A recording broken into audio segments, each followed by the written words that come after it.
Hello everyone, today we will discuss the effect of inductive and hyperconjugation on the acidity of the phenols. So here we are consider first the effect of inductive on the halophenols. तो आपका halophenols क्या होगा? This is यहाँ पे आपका phenol है, ठीक है, और आपका हेलोजन ग्रुप कहाँ लगा होगा, या तो ऑर्थो पोजिशन या फिर आपका मेटा पोजिशन और लास्ट इज पैरा पोजिशन। इन तीनों पोजीशन में से कहीं पे भी आपका हेलोजन ग्रुप लगा होगा, ठीक है। तो यहाँ पे हम बोल सकते हैं कि हेलोफिनोल से सिंपली क्या है, ये आपका बेंजीन है, ठीक है। यहाँ पे आपका कौन सा है, OH ग्रुप, ठीक है। तो यहाँ पे अगर हेलोजन लगा होगा तो उसको आप बोलोगे ऑर्थो हेलोजन्स, ठीक है। अगर आपका वही ग्रुप अगर आपका इस पोजीशन पे लगा होगा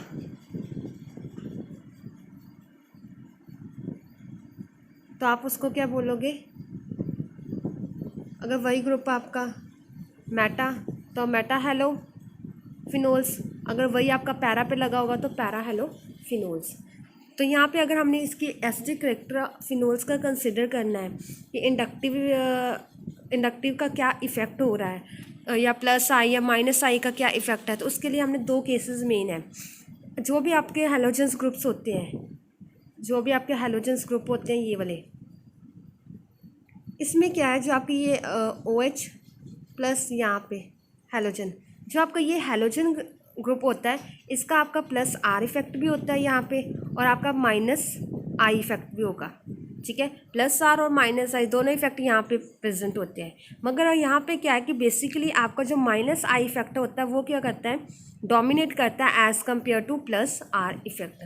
मीन्स कि वो माइनस I इफेक्ट ज़्यादा शो करता है as compare two plus R effect, ठीक है। सिंगल इसमें केसेस क्या है कि अगर आपने इसका एसिडिक करेक्टर समझना है तो उसमें क्या चीज़ नोट डाउन करने वाली है कि जो आपका यहाँ पे जो इसका आई इफेक्ट है हेलोजेंस का, जो हेलोजेंस का आई इफेक्ट है वो जैसे जैसे ये फिनोल से दूर होता जाएगा, जैसे जैसे डिस्टेंस इंक्रीज होगा तो इसका जो एसिडिक करेक्टर है वो क्या होगा, डिक्रीज़ होगा। फॉर एग्जांपल अगर नॉर्मल है ऑर्थो पोजीशन पे ज़्यादा इफेक्ट होगा, पैरा पे ऑर्थो के कंपैरेटिवली कम होगा, और मेटा पे ऑर्थो के कंपैरेटिवली कम होगा, और पैरा पे मेटा के कंपैरेटिवली क्या होगा, कम होगा एसिडिक करेक्टर। सो अगर इसका हम ट्रेंड देखें, नोट डाउन करें ट्रेंड क्या होगा, तो this is ortho halophenols, meta halophenols, para, means ये आपका ज़्यादा एसिडिक इन नेचर है और ये क्या आपका least acidic in nature, due to this reason कि जैसे जैसे आपका distance away from the phenol होता जाएगा, जैसे जैसे डिस्टेंस इंक्रीज होगा वैसे वैसे आपका जो एसिडिक करेक्टर है वो क्या होगा, डिक्रीज होगा, ठीक। बट यहाँ पे क्या है, एक स्पेशल केस है आपका दिस पैरा फ्लोरोफिनोल। तो यहाँ पे क्या आएगा, नो डाउट जो आपका फ्लोरीन है वो प्लस R इफेक्ट भी शो करेगा और माइनस I इफेक्ट भी शो करेगा, ठीक है, दोनों इफेक्ट ये शो करेगा। बट यहाँ पे क्या है, due to the 2p orbital of carbon and fluorine, आपका कार्बन की हाइब्रिडाइजेशन में भी 2p ऑर्बिटल और फ्लोरीन की hybridisation that is the 2p orbital, ये दोनों के ऑर्बिटल की जो आउटर मोस्ट हाइब्रिडाइजेशन ये क्या ऑलमोस्ट सेम है, जिसकी वजह से जो भी इफेक्ट माइनस I प्रोड्यूस करेगा वो सेम इफेक्ट आपका प्लस R प्रोड्यूस करेगा। तो ये जो दोनों इफेक्ट है प्लस R और माइनस I, ये क्या करते हैं, एक दूसरे को बैलेंस कर देते हैं। जैसे ये बैलेंस करेंगे तो जो इसका एसिडिक करेक्टर है और आपके फिनोल का एसिडिक करेक्टर वो ऑलमोस्ट क्या होता है, सेम हो जाता है। जैसे इसमें इलेक्ट्रॉन विड्रॉइंग करेगा तो उतना ये इलेक्ट्रॉन रिलीजिंग करेगा, ठीक है ना, कि जैसे जैसे आपका जो I विड्रॉइंग का इफेक्ट शो करेगा इस केस में, फ्लोरीन के केस में, उतना ही सेम ही आपका जो है प्लस R इफेक्ट शो होगा, जितना माइनस I उतना है प्लस R। तो दोनों क्या हो जाते हैं, एक दूसरे को बैलेंस करते हैं, ठीक है। बैलेंस होने की वजह से जितना आपका एसिडिक करेक्टर फिनोल्स का होता है, सेम आपका एसिडिक करेक्टर जो है वो किसका होता है, आपके पैरा फ्लोरीन का, ठीक है। सेम करेक्टर होगा आपका पैरा फ्लोरोफिनोल्स का, क्लियर। तो यहाँ पे क्या है कि यहाँ पे फर्स्ट जैसे पॉइंट यहाँ पे इन्होंने कहा हुआ है ortho fluorophenol, is a weakest acid due to the strong intramolecular hydrogen bonding. यहाँ पे इन्होंने नेक्स्ट केस कंसिडर किया हुआ है, जैसे आपका ये है बेंजीन,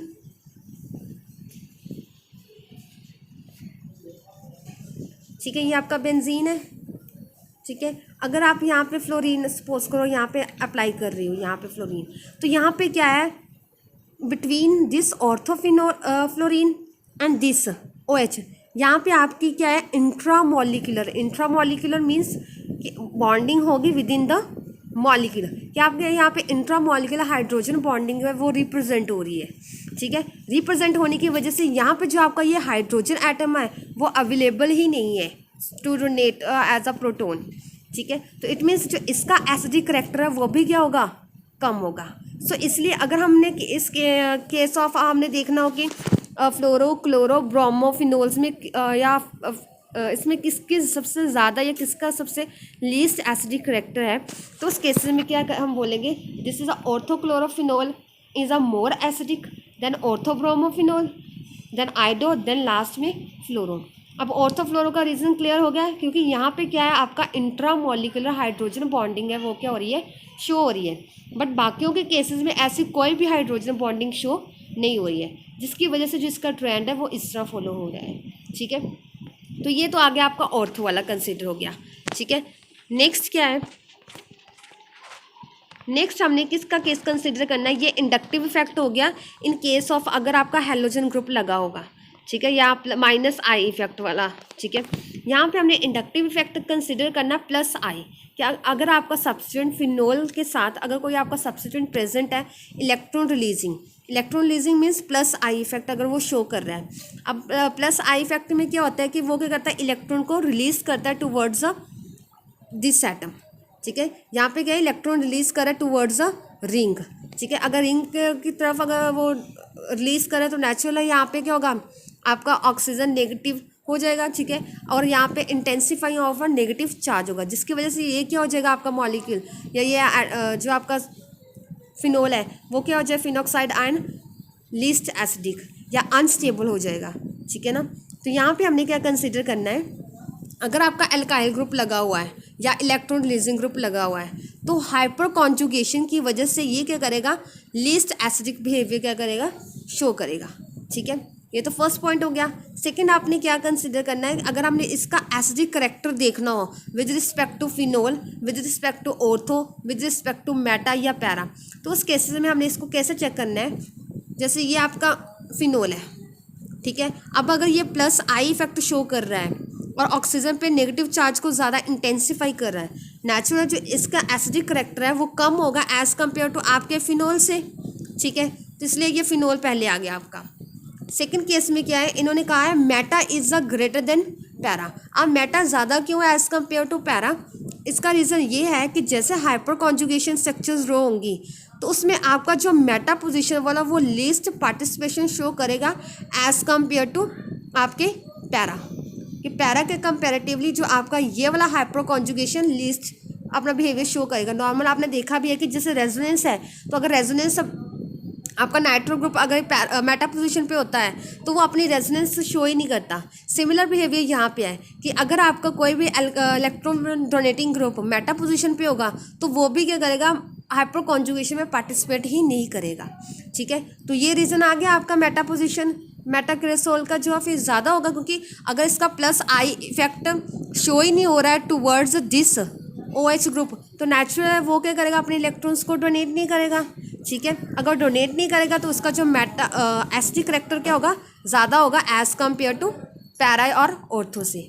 नेक्स्ट केसेस क्या है कि अगर आपने देखना हो, चेक करना हो कि ऑर्थो और पैरा में किसका ज़्यादा होगा, ठीक है। अगर ऑर्थो और पैरा में देखना हो, जैसे ये आपका OH ऑर्थो है, ठीक है, सॉरी यहाँ पे आपका मिथाइल ग्रुप यहाँ पे एक और एक आपका मिथाइल ग्रुप यहाँ पे है। अगर हमने इन दोनों के केसेस में देखना कि किसका ज़्यादा एसिडिक करैक्टर है, तो उस केस में बोलूँगी इसका ज़्यादा एसिडिक करैक्टर है। इसका ज़्यादा एसिडिक करैक्टर क्यों है, क्योंकि यहाँ पे क्या है आपका, जैसे जैसे आप अवे फ्रॉम द रिंग जाते हो तो उसका आपका -I और +I दोनों क्या होते हैं, डिक्रीज़ होते हैं। तो यहाँ पे इसका अगर अवे जा रहा है तो इसका जो आपका +I इफेक्ट भी क्या होगा, कम शो होगा। अगर वो कम शो होगा तो उसकी वजह से क्या होगा, इस पर जो इसका इफेक्ट हो वो भी क्या होगा, कम होगा, तो इट मीन्स आपका पैराक्रेसोल क्या होगा, ज़्यादा एसिडिक होगा as compared to this orthocresol. Clear है? तो इसलिए जो ट्रेंड ये आया कि आपका फिनोल ज़्यादा एसिडिक इन नेचर होगा और मेटा, पैरा और ऑर्थो के कंपेरेटिवली आपका मेटा ज़्यादा एसिडिक होगा। ठीक है, बाकी जो पैरा और ऑर्थो में पैरा इसलिए ज़्यादा है क्योंकि due two plus I effect that is a decreasing with the distance. ठीक है, और ऑर्थो उससे लीस्ट होगा। मेटा का केस समझ आ गया कि मेटा का क्यों होगा, क्योंकि मेटा पे कोई भी हाइपर कॉन्जुगेशन, वो जो हाइपर कॉन्जुगेशन में पार्टिसिपेट ही नहीं करता। अगर आप इसकी रेजोनेटिंग स्ट्रक्चर्स भी ड्रॉ करोगे तो उस केसेस में आपके मेटा पे जो भी ग्रुप लगा होता है वो पार्टिसिपेशन ही नहीं करता, ना तो रेजोनेंस में पार्टिसिपेशन करता है और ना ही वो हाइपर कॉन्जुगेशन में पार्टिसिपेट करता है। क्लियर है? Last is that is acidic character of a dihydric phenols, कि अगर आपके बेंजीन के ऊपर 2 OH ग्रुप लगे हुए हैं, ठीक है, ये OH, ये वाला OH और ये, दैट इज़ अ कैटिचोन। अगर ऑर्थो पोजीशन पे है तो कैटिचोन, अगर मेटा पोजीशन पे है तो उसे हम सोर्सिनोल बोलेंगे, अगर वो पैरा पोजीशन पे है तो हम उसको हाइड्रोक्विनोन बोलेंगे। इस केसेस में हम इसको कैसे डिस्कस कर सकते हैं, अगर आप कैटिचोल, सोर्सिनोल, अगर हाइड्रोक्विनोन को देखो तो इसमें क्या है, ये वाला जो है ये क्या करेगा, इलेक्ट्रॉन्स में पार्टिसिपेट ही नहीं करेगा। जैसे आपका रेजोनेंस में ये पार्टिसिपेट नहीं करता सोर्सिनोल, ठीक है, ये जो अपनी रेजोनेंस शो ही नहीं करेगा, इलेक्ट्रॉन्स को डोनेट ही नहीं करेगा क्योंकि ये पार्टिसिपेट ही नहीं करता। अगर इलेक्ट्रॉन्स को डोनेट ही नहीं करेगा तो नेचुरल नेगेटिव चार्ज यहाँ पे आपका इंटेंसीफाई नहीं होगा। अगर नेगेटिव चार्ज इंटेंसीफाई नहीं होगा तो आपका H पॉजिटिव आयन क्या होगा, ईजिली रिलीज होगा।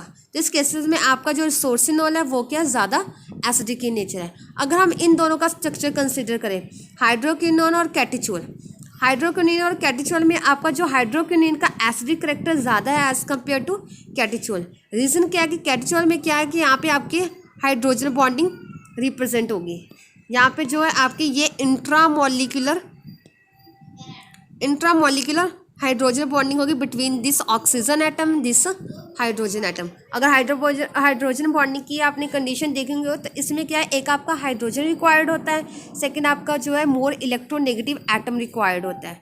ठीक है, यहाँ पे आपका हाइड्रोजन बॉन्डिंग की वजह से जो इसका एसिडिक करेक्टर होगा वो लीस्ट होगा एज कम्पेयर टू आपके हाइड्रोक्विनोन के विद रिस्पेक्ट टू। क्लियर है? तो ये आपका आ गया आपका acidic character of a dihydric phenols. ठीक है,